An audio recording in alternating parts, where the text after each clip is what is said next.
that's There why. we go. We're recording. Yeah, like back in the day, there was still segregation in music, like genre wise, and that's why I think bands like Earth, Wind, and Fire should be considered to be inducted into places like the Rock and Roll Hall of Fame, just because they weren't back in the day considered quote unquote rock and roll. They're still part of that kind of, I guess, bloodline or that kind of lineage and tradition.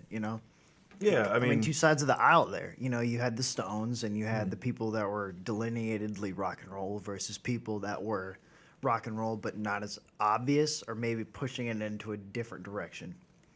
well, I think you make a great point for Earth, Wind, and Fire because if they can, induct or nominate rap groups into the Rock and Roll Hall of Fame, they should definitely be able to nominate Earth, Wind, and Fire and put them in there because if it's you can't do both things at once. You can't say it's Rock and Roll Hall of Fame and exclude certain people who did like upbeat, like not necessarily rock and roll if you're not thinking like Creed or Pantera or Joan Jett, but you can't say, oh, we're going to put Outkast in the Rock and Roll Hall of Fame because that's not rock and roll, it's rap music. I love Outkast, though. I love Outkast too, but I think you're absolutely right. They do have an influence, and I think that it should be, fair to consider people who've had influences, but it is a little odd that they're not sticking just to rock and roll, but, it is all up to perspective because I can tell you other people might not think that Earth, Wind, and Fire are rock and roll. They think they're, 70s pop music. Or, just like, I guess, I mean, not really blues disco or or anything. funk Disco or whatever, funk music, exactly. Yeah, but I mean, I think if Santana can be considered funk music, or not funk, rock music, then Earth, Wind, and Fire can be considered rock music. I think Santana's rock music. I think it's got the general elements. It's got your guitars and your drums. I think Earth, Wind, and Fire has those same elements, Yeah. But I think it's the way they put the spin on their music is that they try to make it more funky. Yeah. Like if Santana is just doing guitars and drums, it does sound a little bit like you could salsa to it. You could listen to. Well, yeah, it's the perfect. That's because Santana is Mexican. He grew up. He played violin as a kid. His dad was a musician. I don't know if he was a mariachi musician particularly, but he grew up in that tradition, and he was also a huge fan of like blues in general, and I guess later rock and roll. He was in Woodstock with Hendrix. So he definitely. Really saw that, experienced it, and was inspired by it just as much as anybody else was at the time. I mean, if you're playing guitar, you're going to be inspired by Jimi Hendrix invariably. But like back to Prince again, black dude playing rock and roll at the time. His vision, particularly, like I've told you about, like him touring with the Stones and like the Dirty Mind album, him wearing lingerie and heels, and they were like throwing trash at him on stage. Like they didn't really like his vision because they were Texan rednecks there to go see the Stones. They didn't want to see the androgynous funk dude. Well, I think Not what they came to see, really. I think that's a good thing about the way his androgyny kind of showed who he was.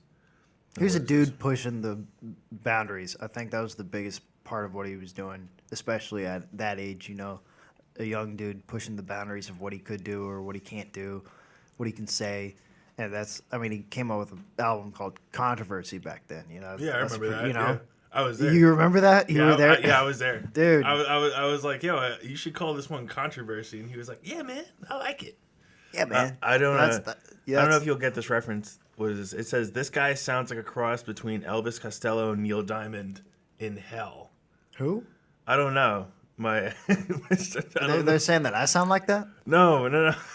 I thought it was like a musical reference. Do you get this? Is this like a movie quote or something? Or is that like they must be talking about how I sound right now. Maybe. What I'm talking about. Well, the thing about in hell, that's crazy. I mean, maybe no, that's... I don't think it was directed to you. I don't get this. I feel kind of stupid. I'm like, I don't really. Nothing's like playing on Spotify, is it? No. Or anything. No, nothing's on Spotify. I don't. Yeah. Well, that's the thing. There's no music. Like Michael, double check. Michael Jack, he grew up in the Jackson 5 and like playing in those like soul and funk bands, like Jackson 5, the Jacksons, and then finally by himself. I don't you really know. count it though because he was still young, and like I'm not saying you can't have guys like Justin Bieber who blew up when he was 16, but I think at the same time I don't count those albums as contributing to his musical genius or saying oh he had help, because I feel like he had to have help. He was still very young. I mean, how old what was Prince? 57? When was he born? Like mid to late 50s? I don't know. I need He to was like the same like, but around the same period as Michael Jackson was. And are you asking Prince? I'm trying to remember. Do you know when he released his first album? Like was Prince, he like 19 Prince was or 17, 17? when he did his first album. Right. You And I think that can be, that's a really good thing that you're able to. I mean, did he self-produce and mix that album? Did everything, man. Yeah. Did everything by himself? Yeah. Well, I think, obviously not to tout one or the other, but I think just the way Michael leaned into the help and was like, yes, I will take all the help I can get, because he had the talent. He didn't really know how to work it or manage everything or do the instruments. And I think that was his biggest thing, was like, he never played, I mean, I never saw him play any instruments. His voice was what cascaded him to, yeah, this is me, this is my music. Prince, obviously, people put him up with the best guitarist of all time or a really great guitarist. And I think that it depends on how you view them. It's like Prince was so talented in so many different ways, but the way Michael had the world in a chokehold in like the entire 80s essentially. I mean, you had Thriller at the beginning of the 80s and Bad at the end of the 80s. Like, his music was like all across the board incredible, and I think Prince has some great songs. Yeah, but on Thriller and Bad, there's not one song I would skip on either of those albums. That's how good. I mean, there's some songs that some people would skip. Not everybody's a fan of "The Lady in My Life" for whatever reason, even though it's great. No, I think it's pretty good. What was it? Human Nature? Do people not listen to that? No, I love that. I personally love it. I too. think that's one of the most iconic tracks possible. But I think one of I would say a lot of Prince's music, like, yes, he was commercially successful, especially like with Purple Rain and quite a few other releases. But there was something about his music that had more of an ear-stretching quality to it. You know what I mean? Like, there's some music, like listening to everything in the song. Not only that, but ear-stretching in terms of it's almost challenging in some points to listen to. Like, it's just odd, it's weird. Yeah, it can be a little weird. Vocally, he would try out some really weird stuff, like the ow, like he would do the dove squeals kind of thing. Like, that's I actually like those. Well, yeah, the that one when he does the. Oh wait, no, I'm sorry, I'm thinking of a different song. That was just like generally his process. I'm sorry, I was thinking of a different song. No, I get what you mean. I like it. I think it has to be. You can't be offbeat. That is like number one for me. Well, that's interesting. You can't be offbeat. Like, if someone throws a random ad lib or a sound effect, it has to work with the song. I don't mind it. No, I'm serious. I don't mind some of the weird sound effects they have, but you can't throw it in randomly. That pisses me off. No, yeah. What I'm trying to say is that, like, he would definitely push things, but within the boundaries of when it could still work and still like, he's got the song called "Hot Thing" on Sign of the Times, when he detunes the bass note. Like, it's a little bit off key, but it's like boom, dun, dun, dun, dun, dun.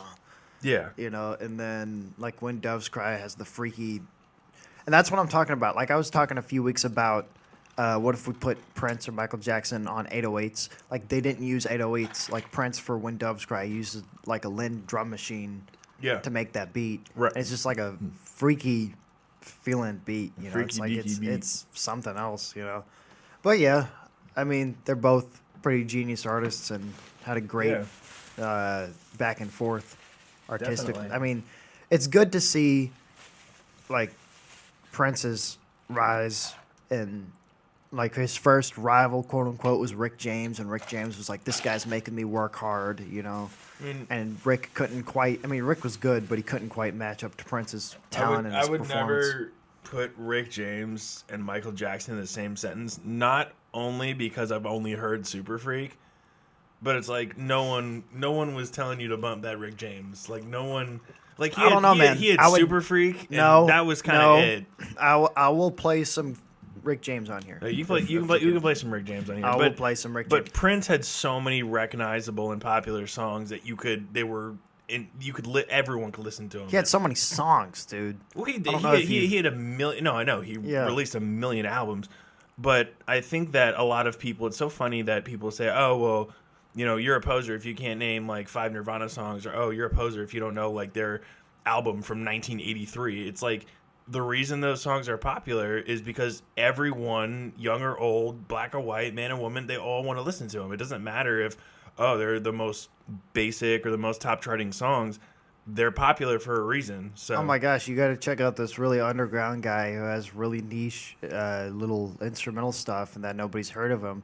And I think he's like really great, man. I think you would really enjoy his aesthetics, and I think you'd really enjoy like his the nuances of how he connects like each song to the next in the album, and that he has like little subliminal messages between albums, and that they all make sense into one big story, man.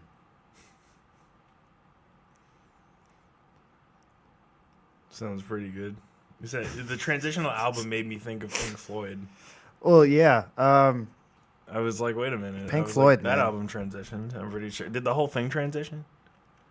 I know the end and the Well, beginning. no. I'm saying like that's a pretty common trope of albums is that they flow into each song flows into the next song. Well, I know, but I mean, a lot of times they're separate tracks, and I like the ones that you can clearly see if you're just going song to song. You can just actually hear them.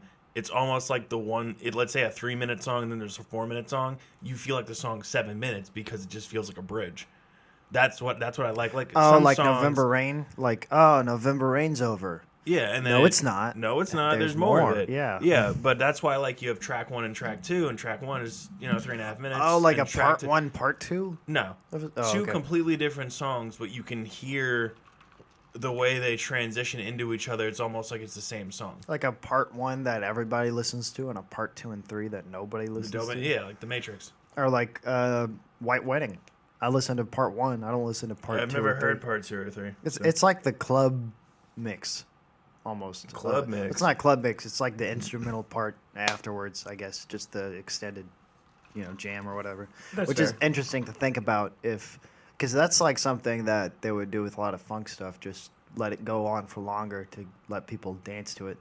But yeah, I mean, Rick was a dude that had some pretty good talent. It's just that he found somebody to tour with him that really pushed him, and he met his match, somebody who was much greater than his match. Prince, was on his way up. I don't put Prince and Rick James. Like I said, it's not an ignorance thing. It's No, just the fact that I'm sure it's not. Prince's the way Prince's sound is like unlike all the other things at that time. Rick James, you could play like a funk song from the 70s and would sound the same. Like, yeah, funky beat. Oh yeah, you don't have to really talk about a girl. Yeah, you have to listen to Rick James to really know like the Rick James thing. Yeah, because he does have a thing, and that's fair. I mean, Super Freak is pretty indicative of that, or Give It To Me Baby, or what else does he have? You and I, or he's got one with the Temptations, I think. See, I don't even know. Cold Blooded, like all the stuff from Street Songs is prime Rick. I gotcha. I've never heard of those in my life, so I might have to check them out. I mean, it's digging into niche funk, That's fair. I mean, he's the top layer of that. I would say he's the cream of niche funk. If I guess the most accessible. I gotcha. He's the king of punk funk, supposedly. I don't know what that means. Do you want to throw in a Rick James song then? Yeah, man. When did Cold Blooded or Give It you had to have heard Give It To Me Baby at least once. I don't know if I oh shit, it might be on here. Which year? Album Street Songs. What is this? 1981. Whoa! All right, let's go. Let's go. I guess so, yeah. Look at that bass he's playing. Look at that. See? Oh yeah. Oh. He's doing the Prince thing too, dressing up as a woman and shit. He's just dressing funky with leather and stuff like No, that. that's a wig. No, that's his hair. Those No are dread. fucking, no fucking Those way. are dreads, dude. Wait, what? No. That's his hair. Well, Oh no, maybe my- not dreads. No, Complete- that's a wig. Hold on, no. You gotta. That's a there's wig. there's like raw footage that they based that Charlie Murphy sketch off of that you can look up, and he looks exactly like that. That's just older. No, like that's he has the crazy. hair. It doesn't look like dreads though. Like Well, it's not dreads, Yeah, but that's it's not like- even because I can't see. It's It's like just braids. It's like braids, Rick bangs, James. kind of. You know, I mean, I'm sure a lot of people listening have seen this Rick James Street Songs cover where it's like he's got dreads, bangs. Yeah, I'm saying dreads and bangs. Hold on. Well, it's like the dreads are. It's like their little dreads hanging down in the front like bangs. You know. Oh my god! Wow, wow, that is not a good look. That is not a good look. Well, it's a different time. You know, the '80s were a little bit different. You know? That's a whole woman. It's great. The dread bangs Well, all right, are taking me out. Look That's at Mick crazy. Jagger. Okay, look at Mick Jagger back in the day and tell me if he looks like a woman or not. Give me, Look at him at the Rock and Roll Circus, particularly. uh, You know, like back in those days. rock and roll circus. Yeah, look at that. Let me see. What here? Yeah, Yeah, like that kind of stuff. You know. yeah, but like, there's a difference between Mick Jagger and like dread bangs. Like, come on, like that's fucking. Okay, come Rick on. was pushing it. Rick was pushing No, it. I mean I fuck with it low key. Like I like it. It's just I've never. You just, like it? I do. Okay, why don't you get dread bangs and I'll get dread bangs. We can- Yeah, we for can put it anyone on the for show. anyone listening right now, I'm gonna get dread bangs. I'm gonna get like the Asian bangs, just full Asian on bangs. dread. Yeah, because the what Asians. about like half curtain dread bangs? I could do half curtain. Might look like shit though, but I'll get. How do you half even curtain do that bangs. with dreads and braids and stuff like that? Like that doesn't You make gotta any sense. you gotta get extensions. Okay, Let's see. I never particularly, you know, understood extensions because it's not your hair. You Oh, I what know. mean? Well, women use them, so I mean, I'm not gonna understand that kind of thing, anyways. they pull up "Pretty Fly" for a white guy because you ever heard that song? The Offspring. Yeah, I don't know It's- if I'm a huge fan of the Offspring either. they've got some pretty good stuff, but They're in alright, the I like when they're Everclear. doing in between the song, they go "Give it to me, baby." They do that, Oh, and that's like that's like their thing. Is like in between the verses. It's so fucking funny. All right, "Give It to Me, Baby" by Rick James. all right, you're about to funk out. All Here we right, go. let's do it. Dread bangs coming soon. There's a lot of songs with Mary Jane in it. There's a lot of obviously that was a powerful force in the '70s. Yeah. But that was like probably one of Along Rick's with biggest things. PCP, crack, and ecstasy. A lot of things, really. Yeah. I mean, some people were conceived by it. Not to That's beat around the bush, crazy. but yeah, Rick James, man. Yeah, man. He doesn't care about your couch, No, you don't care. and he'll rough you up. That's right. You want to do? Do whatever you want, man. I was gonna say we'll keep that in the queue. But Ellis gonna put you onto another Rick James song. Oh, sure, yeah. Let's see. It's already 9:27, man. That's crazy. I know. Yeah. Well, Yeah, but I mean, we were giving them some good info about Rick James, and I learned a lot about Rick James. So I mean, I felt like I didn't really provide a lot of Rick James info. well, you provided plenty, so now I know that He I'm. in the mid '80s, he helped. Eddie Murphy and Richard Pryor had a bet that Eddie couldn't make a #1 hit song, and so naturally Eddie helped ask Rick James to help him record a #1 hit song, and they did, and it's called "My Girl Likes to Party All the Time." Oh, that's cool. It's a real thing. Eddie Murphy's got he actually has a few songs, I think, too. That was a big thing back in the '80s. Like Patrick Swayze's got a song. But wait, what was Patrick Swayze's song? I don't remember. I don't want to listen to it. I was gonna say I don't want to listen to it either. Yeah, I don't think anybody wants to listen to that. but, no. Dude, what's your favorite Prince song ever? My favorite Prince song. What's like the funkiest Prince song? Well, I really like "Let's Go Crazy" and "Raspberry Beret." They're just songs I can listen to, just like just throw it on. Like sometimes you have to be in like a certain mood if you're like driving the car, just hanging around the house. But "Raspberry Beret" is always fun. It's super peppy, and "Let's Go Crazy" is just Oh yeah. vastly different than like his main stuff. Obviously, "When Doves Cry" is great, Purple Rain's But great because it's like a Beatles album because like every song is different than any of the other songs on the album, but it somehow holds together. Have you ever heard Another Lover Hole in Your Head? no, I haven't. Midnight Rambler. What about Midnight Rider Midnight Rider. by I Allman Brothers? I love the I can't speak tonight. I love the Midnight Rambler Ramblin' by Man Rolling by Stones. the Oh, Allman yeah. Brothers. The Allman Brothers. That is nice. Ramble On. Ramble On by who? Zeppelin. By Zeppelin. Ramblin' Man by Waylon Jennings. I prefer the Allman Brothers cover. What is this? Then- She's Like the Wind by Pat. Okay, she's from the Dirty Dancing soundtrack. I didn't know he could act and sing. That's right. She's I like can't the believe wind. they Yeah. nerfed him by giving him cancer. But that's kind of crazy. He could literally do everything. What couldn't he do? I don't know how good the song was. I haven't listened to it in a while, but She's like the wind. that mullet had powers. That mullet did have powers. You know. You wanna check He out? ripped a dude's throat out. That was like when they did that in the movie. That was real. Did they? Yeah, no CGI. It's like Christopher Nolan. I haven't seen the remake, but I don't really care to. Did that chart? Actually, I'm actually kind of curious. Probably. Was he a good singer?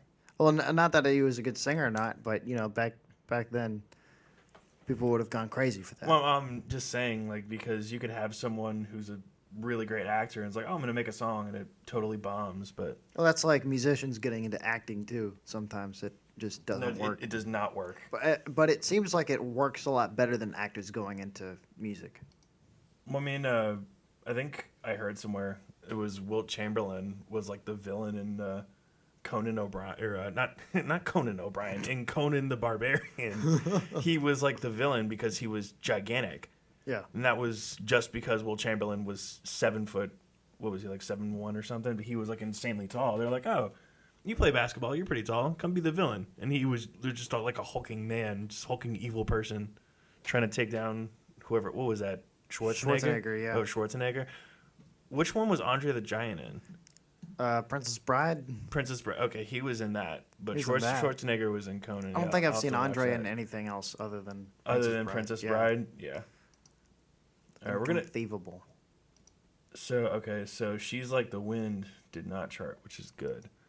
I do want to play Midnight Rambler though. I love that song by the Stones. I found this actually when I went to a concert of theirs in June with my nana. She got us the tickets and we drove down to Atlanta and went to Mercedes-Benz. I started listening to more of their discography and I was like, this is pretty good. It's a very instrumental laden track because it's like 7 minutes long. I mean, most of their songs are pretty long, which is nice to listen to and just get the ambiance for. But the harmonica and the little guitars and the drums they do and like halfway through this song is really just fun. It's just something you can just put on the background or just, toe tap to. Is really nice. So, and obviously all of their stuff was like way before the 80s, so we're totally fine. This was all like 60s and 70s. I think this is 69, actually. All right. It's probably a good year for music, wasn't it? No, definitely. Yeah, that's when Zeppelin came out. Woodstock happened in 69. Black Sabbath's first album also happened, so you had two of the greatest rock bands of all time. And that was Ozzy, right? Not Dio. Yeah, Dio was later in the 80s, after Okay. Ozzy left. I got Dio you. was great too. I love Dio. Yeah, I'll have to check some Dio out then. There's a really great Dio documentary on Prime, I think it's just called Dio. Just Dio? Yeah. Okay. And it kind of details his career. He started playing music before the Beatles. Like, he was a trumpeter, and that helped him sing better later on, like with voice control. And then he was in a band called Elf, playing bass and singing, which is awesome. That's nice. Anybody who can sing and play bass is great. A lot of people say that Paul McCartney isn't a real bass player. Why does he not have real bass player? I don't know. I mean, everybody thinks he's just Beatle Paul, supposedly. Beatle Paul. Yeah, just some guy who's in the Beatles. I'll tell No, you that what, guy played if we're bass. being completely honest, John Lennon wasn't all that impressive either. You got to sit down and listen to the Beatles. I'll listen to the Beatles, but John Lennon doesn't really do it for me. And that's not because I'm a Stones fan. That's not because I didn't like, who he was.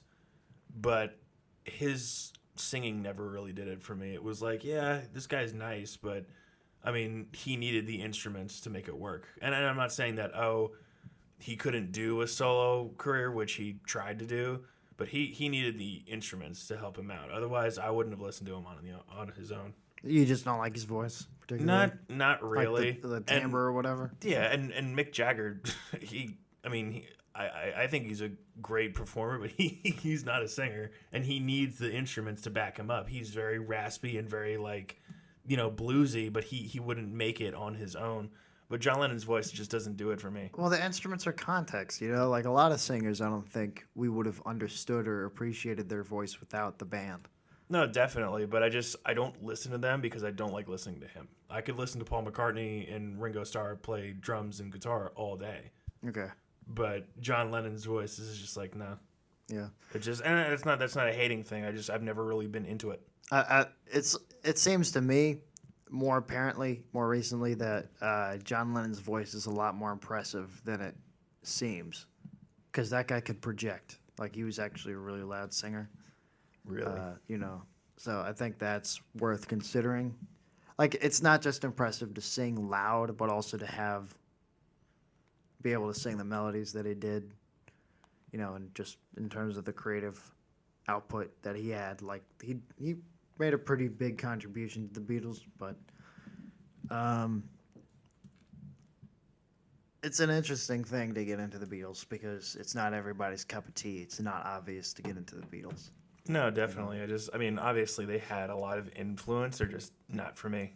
I need more, because I can listen to slower songs. I can listen to more, kind of mellower songs. Not but just it's the like, mellowness. I mean, they had some songs that were really jamming.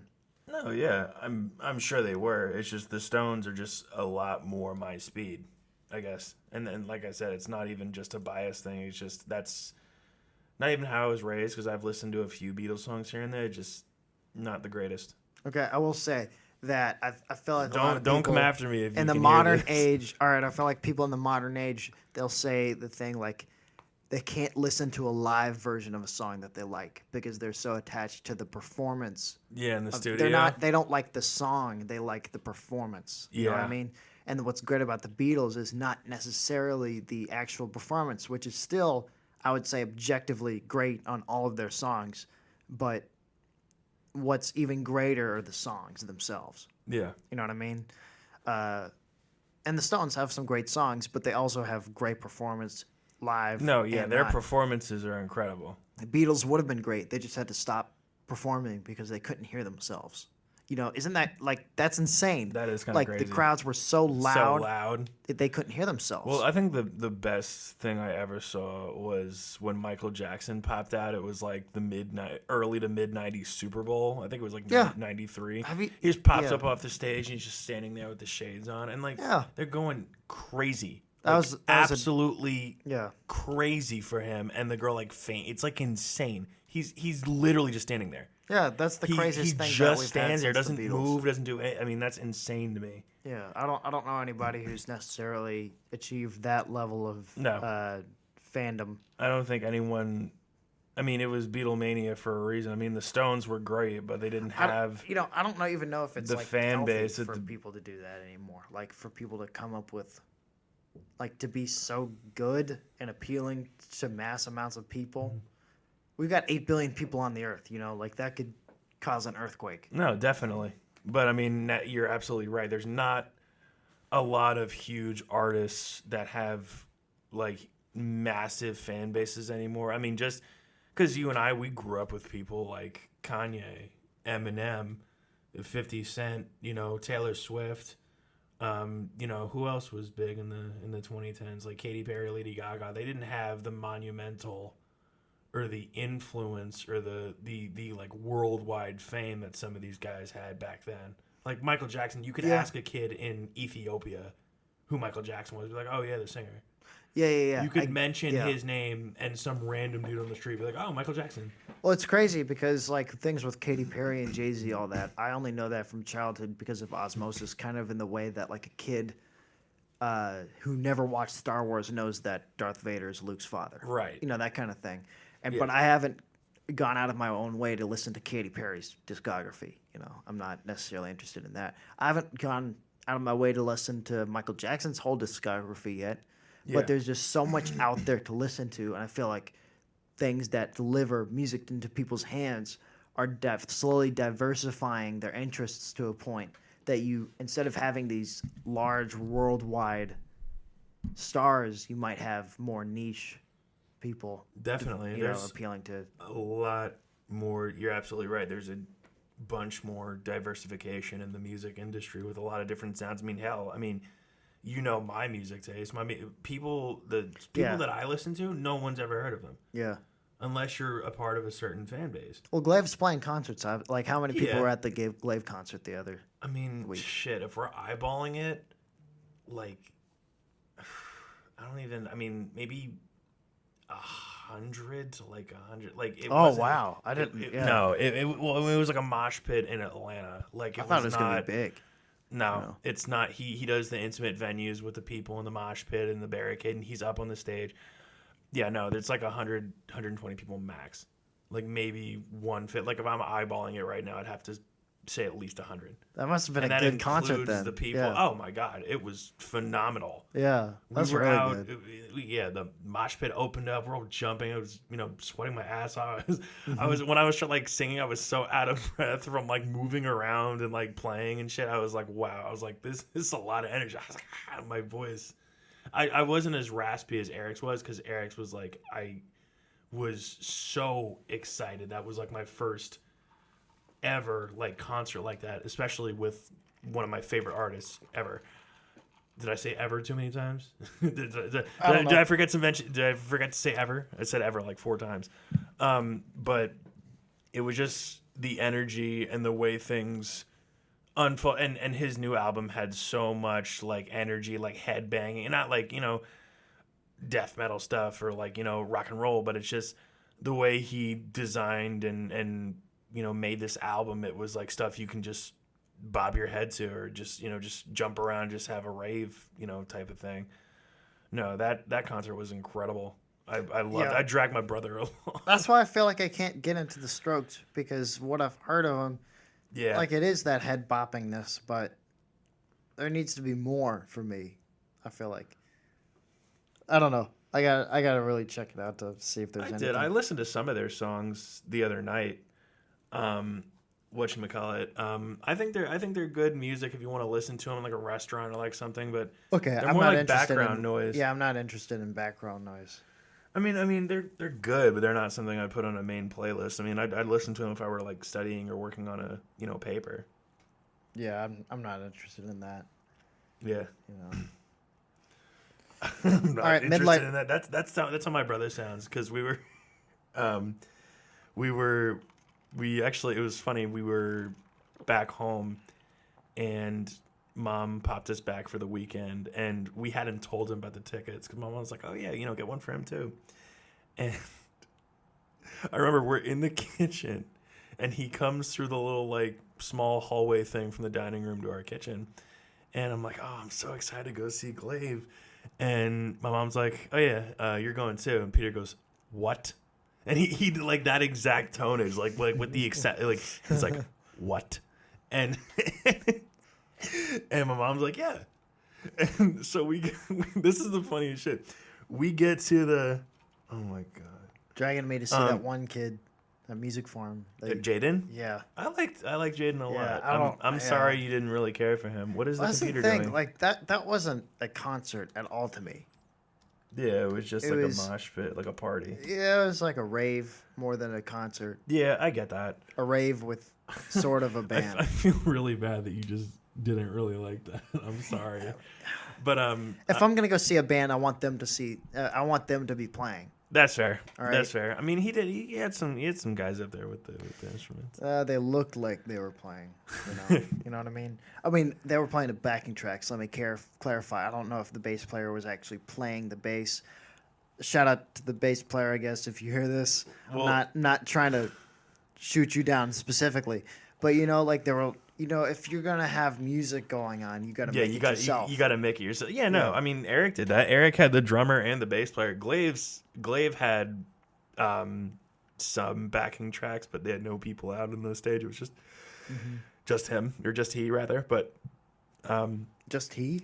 yeah, just he. It was just he. Is that the right way to say that? I thought it's just him, right? I mean, let me see. I would always just say just him. It's just him instead of I think just he is. it was just he. I'm turning it into the Midnight Rambler. We got like 15 minutes left. Oh, seriously, let's do it. But anyway, I'll tell you one more thing. This was the highlight. This was the highlight of my night. So the Masquerade is located in like central downtown Atlanta, and we get there, and it's a little seedy, like the original one burned down. But it's like you have to go into an alley to get to the Masquerade. How long is the line? And not like super long. It was 100, 200 people, like you said. Oh yeah, it was a lot of people. And we get to the thing, and Peter looks, and it's right before an intersection. And Peter looks at the street name. He goes, Martin Luther King Jr. Boulevard. He's like, oh yeah. He's like, no wonder we're gonna die here. And I was like, did they actually say that in regular show? No, no, I know. They don't. Well, no, because George Floyd didn't. That didn't happen. Oh yeah. But because the show ended before George Floyd. No, I mean, did they? They didn't. I guess. Oh no, they did. They didn't say the whole like St. George Floyd Boulevard. Like no. But he goes. He's like, Martin Luther King Jr. Boulevard. He's like, yeah, no wonder we're gonna die here. I was like, holy shit. It was so funny. We're gonna have Peter on the show pretty soon, so he can explain himself and fully defend himself from the mob. Yeah, we're actually. I mean, if we have the show on Friday, I mean, if you can do, are you gonna be here Friday? Oh, what time are we do for Friday? 6. 6? Yeah.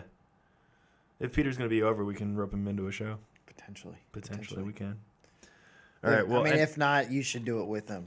Still. Yeah, that'd be kind of cool. That'd be cool. Peter, if you're listening, we're having you on the show on Friday if you can make it. So, I mean, he's gonna be over here, so like I don't want to hear no like, oh, I gotta study. Like it's the weekend, so.